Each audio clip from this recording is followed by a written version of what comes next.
Yeah, let's continue. We have three speakers, Eric, Martin, and Sergi. Welcome. This talk is about addressing Mesa CI pain points, what we've done and where we're going. Welcome. Yeah. I'm Eric, that's Martin, and Sergi behind me. So you can know which name is which face. And we're the developers working on the CI infrastructure that's used by Mesa and some other projects. And yeah, we're here to try to show you how we're trying to make your life better, basically. So let's start with the guiding principle. So what drives us? So we don't want to merge any regression. That's the first thing. So anything, any change needs to be gated by testing. And when it merges, in order to merge it, it just needs to pass the pipeline. And the reason why we do this is because we want to put the cost of integration on the person making the change and not the poor chap that has to bisect the regression and submit a fix. The next one is that we want to minimize the impact on the developer's workflow. So you want to integrate with their workflow.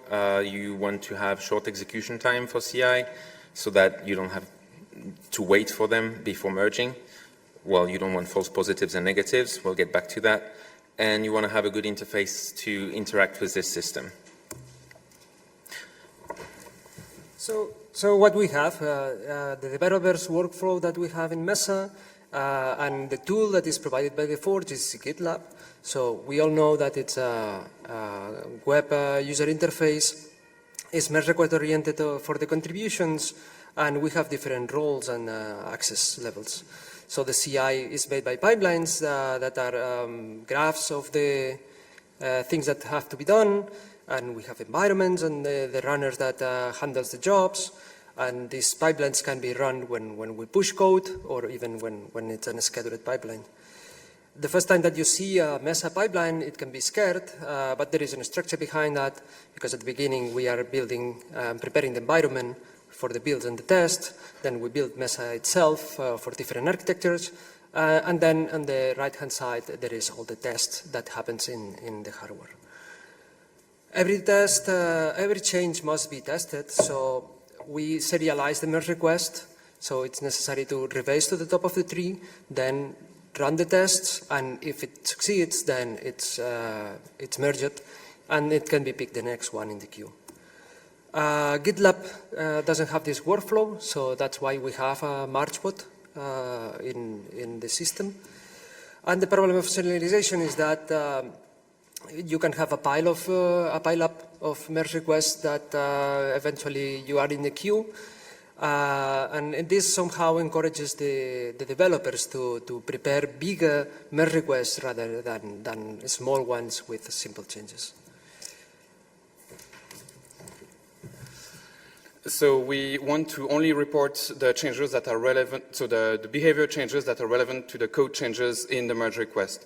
So what we need to do is filter out any pre-existing issues. We do that using text files that just list the issues that are known. And if a test result doesn't match the expectation, we retry it and decide whether it's like consistently failing or if it's a flake. And at the job level, we retry. If it fails, we give it a second chance, but only for merge pipeline. And the problem with the test flakiness is that you can merge something that actually is a regression. And that's going to affect future merge requests and all that. So to run a job, what we did at the beginning was to just always run everything, but that used way too much resources. So instead, we made a list of all the affected drivers compared to the files that are changed and only run those. And then we added an extra manual step to run the jobs except for merge. And this was really badly supported by the GitLab UI. So we ended up having the script that you probably know. The obvious problem is this script is not the GitLab web UI. It's not integrated with the developer workflow anymore.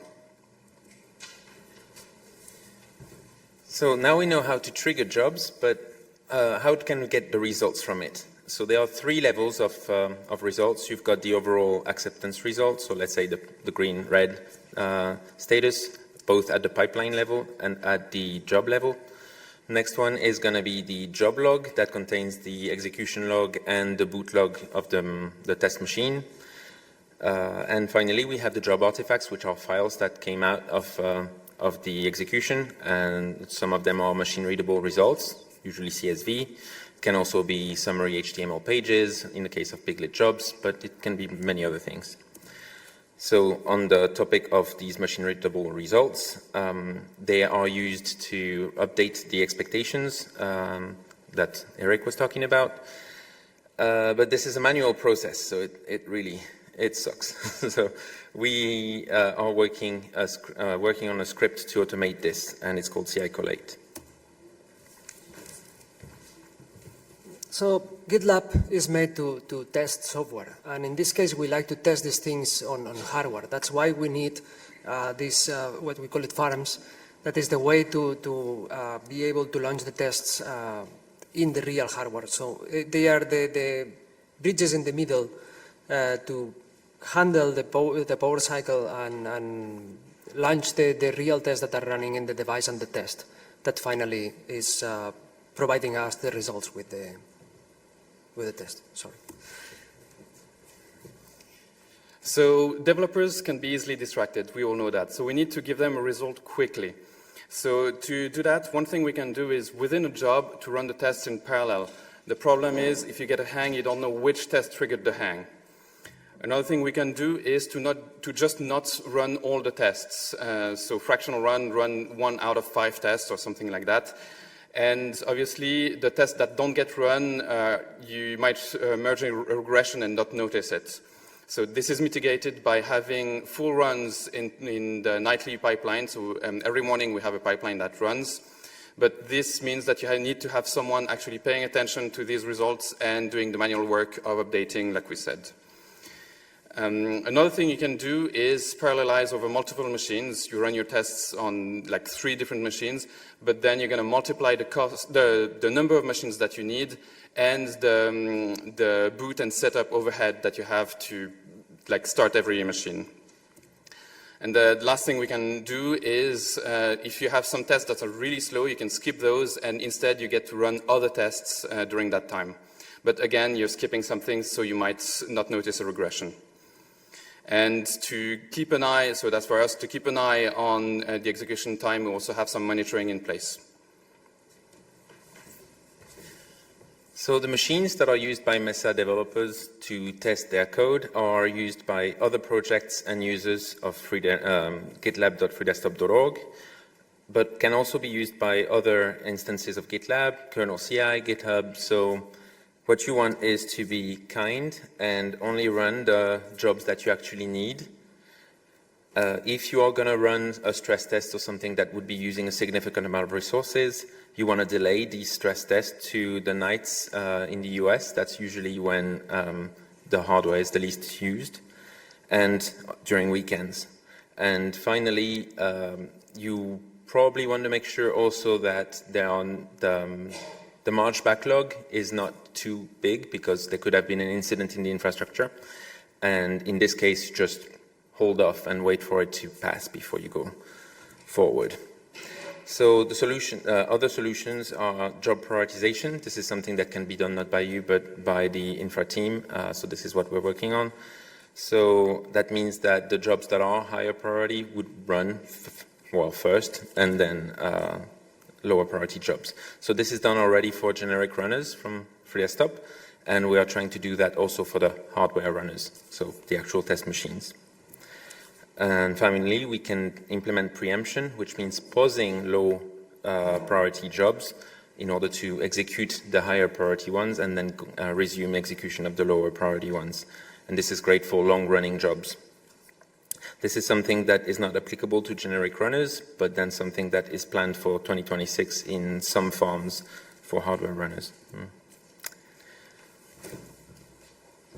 So when the job is done, the relevant information that is provided to the users, we try to not flood the readers, like we say here, because at the end it loses their attention. So we try to collapse section to not have the not relevant information collapsed there. Also use colors to recall your attention in something that is interesting in the logs, and have a summary at the end that explains you what happened during the test and all. And also, all the other less relevant information is pushed as artifacts on GitLab. The thing is that we are always limited by what GitLab allows us to do. What we've done. So a quick summary of what we've done since the last XDC. The emojis are, well, there's some emojis and they're not showing up on this one. So yeah, we've kept the system up and running, which is no small feat, and special thanks to Benjamin and Daniel, I'm not sure where they are, for keeping the GitLab itself running, because we run under that, so we depend on gitlab.fdo. So yeah. The other thing we worked on is improve the test coverage, so basically just testing more devices and running more tests on those. And we also worked on the feedback that developers get when they run a job or when they send to merge, and the feedback they get from that. And then the last one is for ourselves, making our job easier to maintain the system, and yeah. So what do we do now? We have good guiding principles, but we're not there yet. Let's fix our biggest pain points first. Okay, you got the emojis? Sorry about that. I mean, yeah, there's a lot of work. So of course we have to focus on the things that are the most painful for developers, for you guys, because we're working for you. So the first one is dealing with expectations. We believe this is the hardest thing or the most annoying thing that is currently in our system. So we have the script that we mentioned before, CI collate, that we are working on. And in the future, we would like to have a database of historical results for failures and flake analysis, so that we know that something has not happened in 6 months, so we can get rid of it from the flakes list, for instance. Okay, then another pain point is the long queues that we have. Every time that something is slowing down, any retry that is slowing down the execution of the whole system, any test that is timing out is time that we lost for doing things that can be useful. And every time that we retry something that we know for sure that it will fail is somehow a waste of the resources for everyone. Solutions to that is always having more hardware and also limiting the time that something can be in execution. And the ideas that we already have is this periodization and preemption.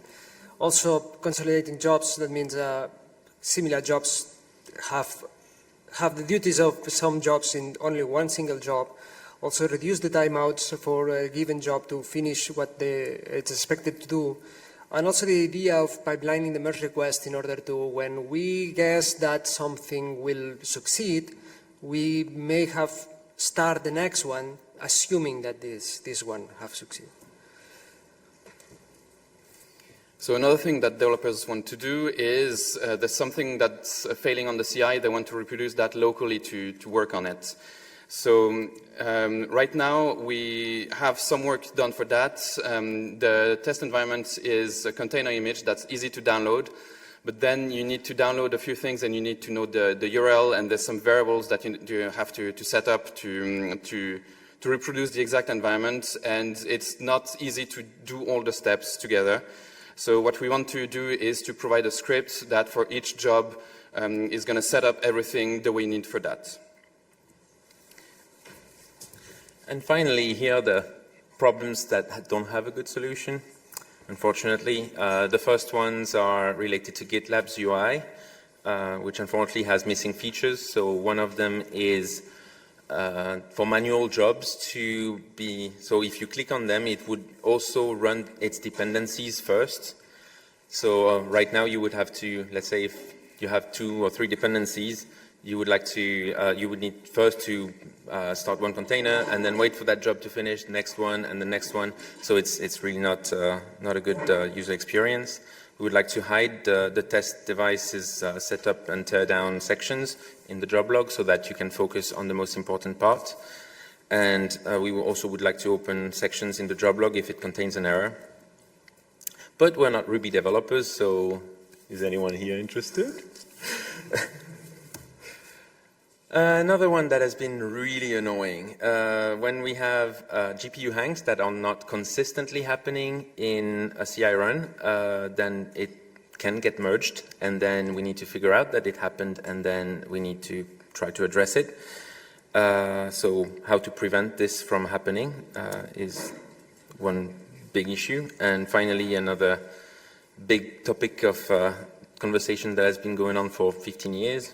How do we run game and app traces for rendering correctness and for performance so that we could get testing to the next frontier? So what we would like to show you in next year, presentation next year, basically we like to show you next year the job prioritization implemented and some kind of support at least in a farm for the preemption, and an example of collecting the expectations and updating the expectations in the nightly runs as an example for the others, so you can use collate regularly in your pipelines, and also improvements in tools like CI run and monitor. Yep. So did we miss anything? We have set up a label on the Mesa CI, the Mesa issue tracker called CI Pain Points. So please have a look, review what's there, and report anything else that is not there so that we can easily track all the things we need to work on. And you can also tell us in person. We have a workshop tomorrow to brainstorm about all of these issues, what problem you see, what we can do about it, and all of that. And please help us. Yeah, we have lots of Anubis cookies, and yeah, if you're interested in working on the CI, or even just helping a little bit, please come to us. Thank you.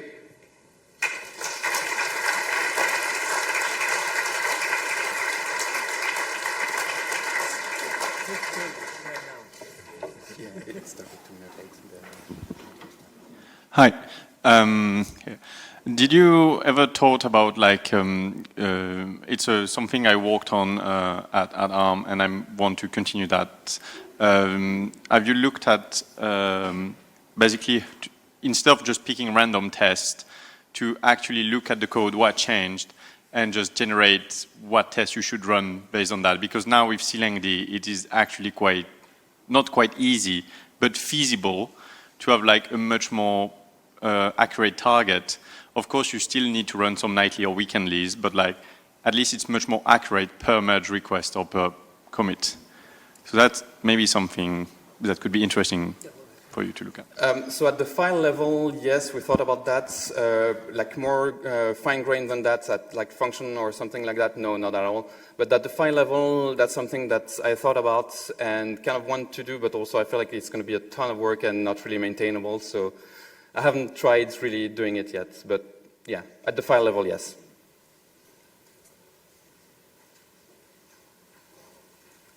I mean, it would still be interesting to have snapshots of that to know if indeed like there's some massive overcoverage for some platforms with some tests, but then yeah, the maintenance of execution list would be a nightmare, so that's why it's not been prioritized. Hi, I just want to say thanks for all the hard work. You guys don't hear from us, Mesa. Well, you don't hear that enough, I think, compared to the complaints, and the work you're doing is really valuable. I just want to say that. On behalf of all of us, thank you. I would rather say that we understand the complaints on the CI, and often we are also victims of the CI, so we are suffering CI too.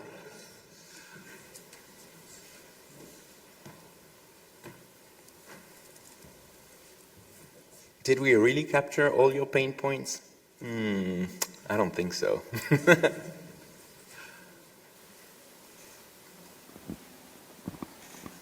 Well, then come tomorrow just for fun then, seeing how we can solve this together, because like just GPU hangs alone, I think we could keep everyone busy here for a while.